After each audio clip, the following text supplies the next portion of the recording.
চলে এসেছি বর্ধমান ইউনিভার্সিটির আমার ভূগোলের আদরের ছাত্রছাত্রীদের কাছে। কিচ্ছু করার নেই, কালকে তোমাদের মেজর পরীক্ষা, আজকে আপলোড করছি। হাসিও পাচ্ছে, কারণ অ্যাকচুয়ালি কোনো এডুকেশন চ্যানেলে এটা করা উচিত নয় যে কাল পরীক্ষা আর আজকে সাজেশন আপলোড হচ্ছে। এর থেকে হাসির আর কিছু হয় না, তো এই জন্যই আমি হাসছি। কিন্তু আমি মাত্র কয়েকটা কোশ্চেন দিয়েছি, মাত্র কয়েকটা প্রশ্ন। এই কটা প্রশ্ন করলে 5-10 তোমাদের কমপ্লিট হয়ে যাচ্ছে। ওকে, দেখো একটা কথা তোমাদের বলে দিই, ভূগোল সাবজেক্টে সাজেশন আপলোড একদম হচ্ছিল না, তার পিছনে বিরাট বড় কারণ ছিল। তো জাস্ট কোথাও একটা আমি আটকে ছিলাম, তো বাদ দাও, এখন কাহিনী বলে লাভ নেই, ঠিক আছে? সময় অতটা নেই তোমাদের কাছে। এই প্রশ্নগুলো করলে তোমাদের কিন্তু পাসিং মার্কটা উঠে যাচ্ছে, অর্থাৎ 5 নাম্বারটা কিন্তু আরামসে উঠে যাচ্ছে। 5 নাম্বার উঠে যাচ্ছে, এটাই অনেক।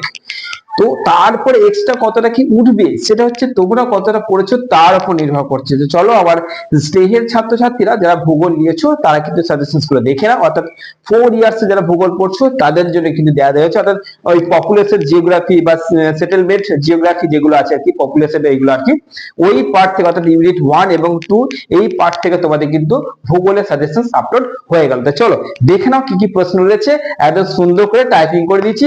বেশি প্রশ্ন নেই, ইউনিট 1 থেকে 5টা আর ইউনিট 2 থেকে হয়তো 5 থেকে 6টা এরকম রয়েছে। বেশি কোশ্চেন্স নেই, এই কথা কোশ্চেন্স করলে কিন্তু আরামসে হয়ে যাচ্ছে।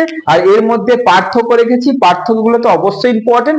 পার্থক্যগুলো এমন করেই তোমরা করবে, যদি বৈশিষ্ট্য পড়ে তাহলে পার্থক্যের একটা পার্ট হচ্ছে বৈশিষ্ট্য, পার্থক্য ধরো দুটো থাকবে, যদি বৈশিষ্ট্য আলাদা করে দেয় আর কি, তাহলে কিন্তু পার্থক্যের যেটা তোমরা লিখছো দুই দিকে, তাহলে একদিকটা একটা বৈশিষ্ট্যই হয়ে গেল। এই পার্থক্যগুলোকে এমন করেই করবে যে বৈশিষ্ট্য দিলেও যেন করে আসতে পারো। ওকে, তো চলো ভালো থেকো, সুস্থ থেকো। দেখে নাও আমার ভূগোল ছাত্রছাত্রীদের জন্য গুরুত্বপূর্ণ এই কটা প্রশ্নগুলো, চলো দেখে নাও।